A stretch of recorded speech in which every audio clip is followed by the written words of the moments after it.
हरे कृष्णा। इस प्रकार नाना प्रकार के पर्वतों और बहुसंख्यक प्रदेशों में भ्रमण करके वे पुनः अपने आश्रम के समीप आ गए। उस समय उनकी पुत्रवधू अदृश्यंती उनके पीछे हो ली। मुनि को पीछे की ओर से संगति पूर्वक छहों अंगों से अलंकृत और स्फुट अर्थों से युक्त वेद मंत्रों के अध्ययन का शब्द सुन पड़ा। तब उन्होंने पूछा, मेरे पीछे कौन आ रहा है? उक्त पुत्र वधु ने उत्तर दिया, महाभाग, मैं तप में संलग्न रहने वाले महर्षि शक्ति की अनाथ पत्नी अदृश्यंती हूँ। वशिष्ठ जी ने पूछा, बेटी, पहले शक्ति के मुंह से मैंने अंगों सहित वेद का जैसा पाठ सुना करता था, ठीक उसी प्रकार का यह किसके द्वारा किए हुए सांग वेद के अध्ययन की ध्वनि मेरे कानों में आ रही है। अदृश्यंती बोली, भगवान, यह मेरे उदर में उत्पन्न हुआ आपके पुत्र शक्ति का बालक है। मुने, उसे मेरे गर्भ में ही वेद अभ्यास करते हुए 12 वर्ष हो गए हैं। इस प्रकार कथा सुनाते हुए गंधर्व आगे बोले, अर्जुन, अदृश्यंती के यों कहने पर भगवान पुरुषोत्तम का भजन करने वाले महर्षि वशिष्ठ बड़े प्रसन्न हुए और मेरी वंश परंपरा का लोप नहीं हुआ है यह कहकर मरने में संकल्प से वे विरक्त हो गए। अनग तब वे अपने पुत्र वधु के साथ आश्रम की ओर लौटने लगे। इतने में ही मुनि ने निर्जन वन में बैठे हुए राजा कलमाशपाद को देखा। भारत, भयानक राक्षस से आविष्ट हुए राजा कलमाशपाद मुनि को देखते ही क्रोध से भर उठे और उसे उन्होंने खाने की इच्छा जाहिर की। उस क्रूर कर्मी राक्षस को सामने देखकर अदृश्यंती ने भयाकुल वाणी में वशिष्ठ जी से कहा, भगवान, ये भयंकर राक्षस एक बहुत बड़ा काठ लेकर इधर ही आ रहा है, मानो साक्षात यमराज भयानक दंड देने के लिए आ रहे हैं। महाभाग, आप संपूर्ण वेद वेत्ताओं में श्रेष्ठ हैं। इस समय इस भूतल पर आपके सिवा कोई और दूसरा नहीं है जो इस राक्षस का वेग रोक सके। भगवान, देखने में अत्यंत भयंकर इस पापी से मेरी रक्षा कीजिए। निश्चय ही ये राक्षस यहाँ हम दोनों को खा जाने की घात लगाकर आ रहा है। वशिष्ठ जी बोले, बेटी, भयभीत ना हो। इस राक्षस को तो किसी प्रकार से तुम्हें डरना भी नहीं चाहिए। जिससे तुम्हें भय उपस्थित दिखाई देता है वह वास्तव में राक्षस है ही नहीं। ये भूमंडल के विख्यात पराक्रमी राजा कलमाशपाद हैं। यही इस वन में अत्यंत भीषण रूप में धारण करते हुए यहाँ रहते हैं। गंधर्व ने कहा, भारत, उस राक्षस को आते देख तेजस्वी भगवान वशिष्ठ मुनि ने हुंकार मात्र से ही उसे रोक दिया और मंत्रपूत जल से उसके छींटे देकर अपने योग के प्रभाव से राजा को उस शाप से मुक्त कर दिया। जैसे पर्वत काल में सूर्य राहु द्वारा ग्रस्त हो जाता है, उसी प्रकार राजा कलमाशपाद 12 वर्षों तक वशिष्ठ जी के पुत्र शक्ति के ही तेज शाप से ग्रस्त रहे। उस मंत्रपूत जल के प्रभाव से राक्षस ने भी राजा को छोड़ दिया। फिर तो भगवान भास्कर जैसे संध्याकालीन बादलों को अपनी अरुण किरणों से रंग देते हैं, उसी प्रकार राजा ने अपने सहज तेज से उस महान वन को अनुरंजित कर दिया। तदंतर सचेत होने पर राजा कलमाशपाद ने तत्काल ही मुनिश्रेष्ठ वशिष्ठ को प्रणाम किया और हाथ जोड़कर कहा, महाभाग मुनिश्रेष्ठ, मैं आपका यजमान सौदास हूँ। इस समय आपकी जो अभिलाषा हो कहिए, मैं आपकी क्या सेवा कर सकता हूँ। वशिष्ठ जी ने कहा, नरेंद्र, मेरी जो अभिलाषा थी वह समय के अनुसार सिद्ध हो गई है। अब जाओ, अपना राज्य संभालो। आज से फिर कभी ब्राह्मण का अपमान मत करना। राजा बोले, महाभाग, मैं कभी ब्राह्मण का अपमान नहीं करूँगा। आपकी आज्ञा के पालन में संलग्न हो ब्राह्मणों की भांति भलीभांति पूजा करूँगा। समस्त वेद वेत्ताओं में अग्रगण्य द्विश्रेष्ठ मैं आपसे एक पुत्र प्राप्त करना चाहता हूँ, जिसके द्वारा मैं अपने इक्ष्वांशु वंशी पितरों के ऋण से उऋण हो सकूँ।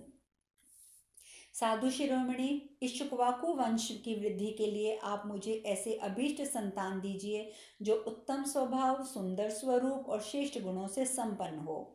गंधर्व आगे कहते हैं, कुंती नंदन, तब सत्य प्रतिज्ञ विप्रवर वशिष्ठ ने महान धनुर्धर राजा कलमाशपाद से उत्तर में कहा, मैं तुम्हें वैसा ही पुत्र दूंगा। मनुजेश्वर।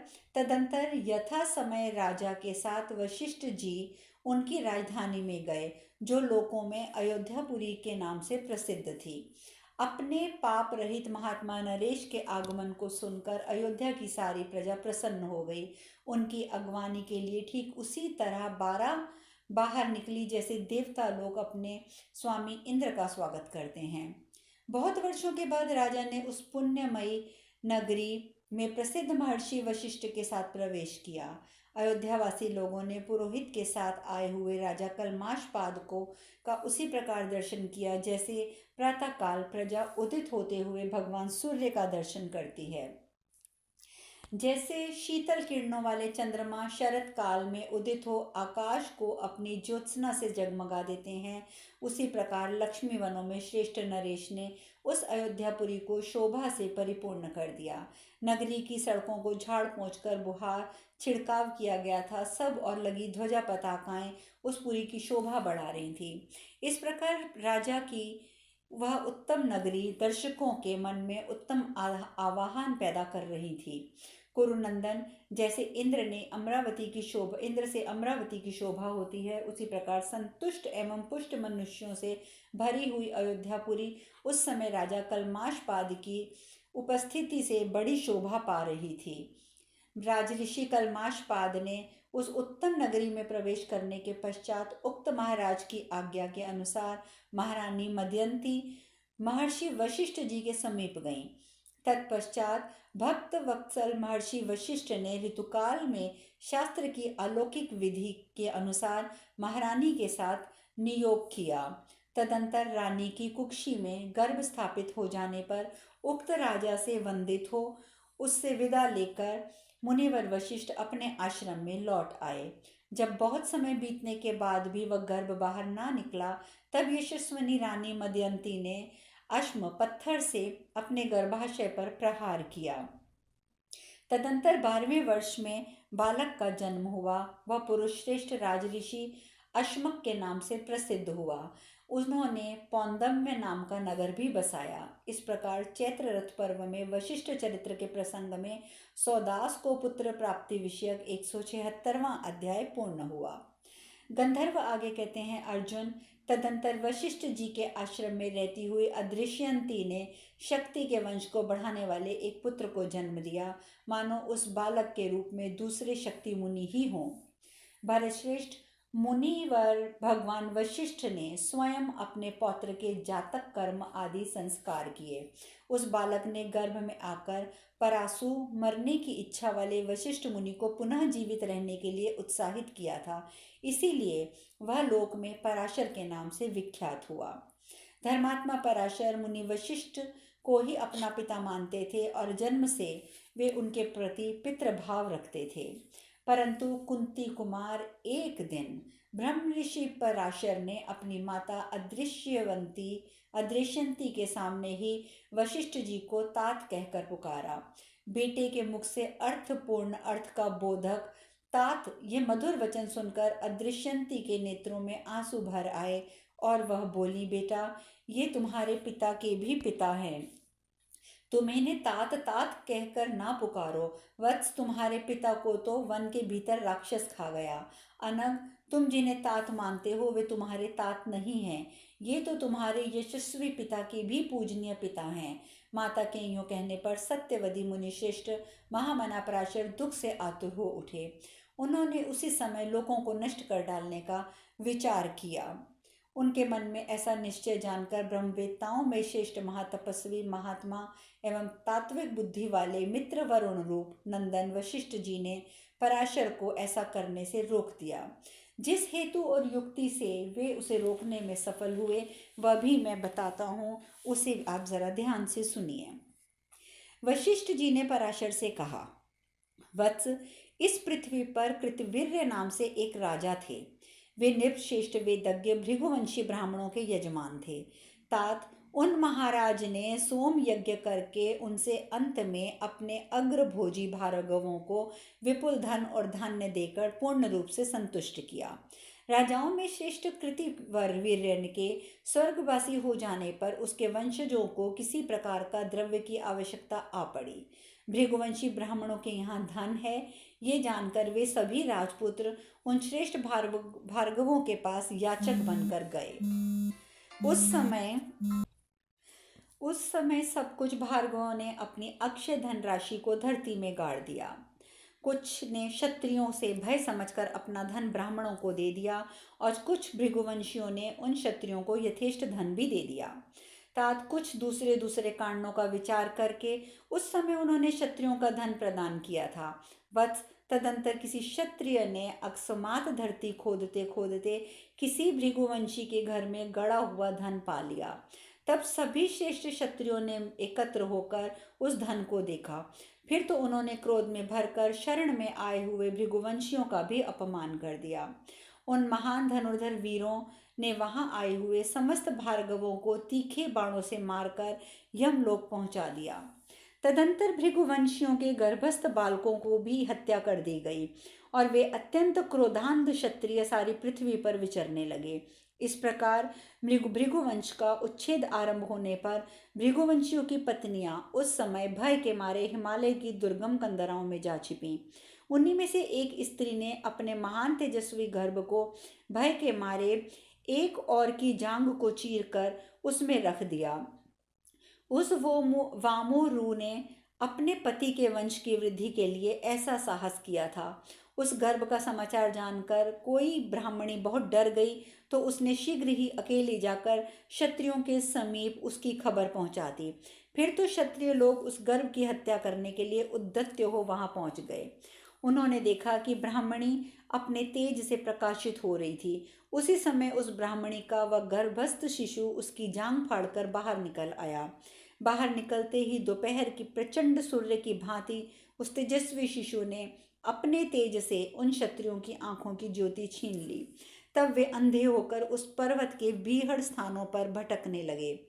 फिर मोह के वशीभूत होकर अपनी दृष्टि खो देने वाले क्षत्रियों ने पुनः दृष्टि प्राप्त करने के लिए उसी सती साध्वी ब्राह्मणी की शरण ली। वे क्षत्रिय उस समय आंख की ज्योति से वंचित हो बुझी हुई लपटों की आग के समान अत्यंत दुख से आतुर एवं अचेत हो रहे थे। अतः वे उस सौभाग्यशालिनी देवी से बोले, देवी, यदि आपकी कृपा हो तो नेत्र पाकर हम क्षत्रियों का दल अब लौट जाएगा। थोड़ी देर विश्राम करके हम सभी पापचारी यहाँ से चले जाएंगे। शोभने, तुम अपने पुत्र के साथ हम सब पर प्रसन्न हो जाओ और पुनः नूतन दृष्टि देकर हम सभी राजपुत्रों की रक्षा करो। इस प्रकार 177वां अध्याय पूर्ण हुआ। ब्राह्मणी ने कहा, पुत्रों, मैंने तुम्हारी दृष्टि नहीं ली है। तुम्हें मुझ पर क्रोध भी नहीं आना चाहिए और मुझे भी तुम पर कोई क्रोध नहीं है, परंतु मेरी जांघ से पैदा हुआ ये भृगुवंशी बालक निश्चय ही तुम्हारे ऊपर आज कुपित हुआ है। पुत्रों, ये स्पष्ट जान पड़ता है कि महात्मा शिशु ने तुम लोगों द्वारा मारे गए अपने बंधु बांधवों का स्मरण करके क्रोधवश तुम्हारी आंखें ले ली हैं और इसमें संशय भी नहीं है। बच्चों, जब से तुम लोग भृगुवंशियों के गर्भस्थ बालकों की हत्या करने लगे हो, तब से मैंने अपने इस बालक को 100 वर्षों तक एक जांग में छिपा कर रखा है। भृगुकुल का पुनः प्रिय करने की इच्छा से 6 अंगों सहित संपूर्ण वेद इस बालक को गर्भ में ही प्राप्त हो गए थे। अतः ये बालक अपने पिता के वध से कुपित हो निश्चय ही तुम लोगों को मार डालना चाहता है। इसी से के दिव्य तेज से तुम्हारे नेत्र की ज्योति छिन गई है। इसीलिए तुम लोग मेरे इस उत्तम पुत्र औरवट से भी याचना करो। यह तुम लोगों के नतमस्तक होने से संतुष्ट होकर पुनः तुम्हारी खोई हुई नेत्रों की ज्योति शायद लौटा दे। वशिष्ठ जी कहते हैं, पराशर, ब्राह्मणी के यूं कहने पर उन सब क्षत्रियों ने तब औरवकों को प्रणाम किया और कहा कि अब आप प्रसन्न होइए। तब उनके विनय युक्त वचन सुनकर औरवक ने प्रसन्न होकर अपने तप के प्रभाव से उनके नेत्रों की ज्योति लौटा दी। वे साधु शिरोमणि ब्रह्मर्षि अपनी माता का अरुभेदन करके उत्पन्न हुए थे। इसी कारण लोक में वो औरव नाम से ख्याति प्राप्त किए। तदंतर अपनी खोई हुई आंखें पाकर वे क्षत्रिय लोग लौट गए। इधर भृगुवंशी औरव मुनि ने संपूर्ण लोकों के पराभाव का विचार किया। वत्स पराशर, उन महात्मा मुनि ने समस्त लोगों का पूर्ण रूप से विनाश करने का अपना मन बना लिया था। भृगुकुल को आनंदित करने वाले उस कुमार ने क्षत्रियों द्वारा मारे गए अपने भृगुवंशी पूर्वजों का सम्मान करने अथवा उनके वध का बदला लेने के लिए सब लोगों के विनाश का निश्चय किया और बड़ी ही तपस्या द्वारा अपनी शक्ति को बढ़ाया। उसने अपने पितरों को आनंदित करने के लिए अत्यंत उग्र तपस्या द्वारा देवता, असुर, मनुष्यों रहित उन सभी लोगों को संतप्त कर दिया। तदंतर अपने सभी पितरों ने अपने कुल का आनंद बढ़ाने वाले औरव मुनि को ये निश्चय जानकर पितृलोक से ये बात कही। पितर बोले, बेटा औरव, तुम्हारी उग्र तपस्या का प्रभाव हमने देख लिया है। अब अपना क्रोध रोको और संपूर्ण लोगों पर प्रसन्न हो जाओ। तात, ये न समझना कि जिस समय क्षत्रिय लोग हमारी हिंसा कर रहे थे उस समय शुद्ध अंतःकरण वाले हम भृगुवंशी ब्राह्मणों ने असमर्थ होने के कारण अपने कुल के वध को चुपचाप सह लिया। वत्स, जब हमारी आयु बहुत बड़ी हो गई और तब भी मौत नहीं आई, उस दशा में हम लोगों को बड़ा खेद हुआ और हमने जानबूझकर क्षत्रियों के द्वारा स्वयं अपना वध कराने की इच्छा की थी। किसी भृगुवंशी ने अपने घर में जाकर जो धन गाड़ दिया था वह भी वैर बढ़ाने के लिए ही किया गया था। हम चाहते थे कि क्षत्रिय लोग हमारे ऊपर कुपित हो जाएं। द्विश्रेष्ठ, ऐसी बात ना होती तो स्वर्ग लोक की इच्छा वाले हम भार्गवों को धन से क्या काम था, क्योंकि साक्षात कुबेर ने हमें प्रचुर धनराशि लाकर दी थी। अब शेष कथा कल। हरे कृष्णा, हरे कृष्णा, हरे कृष्णा।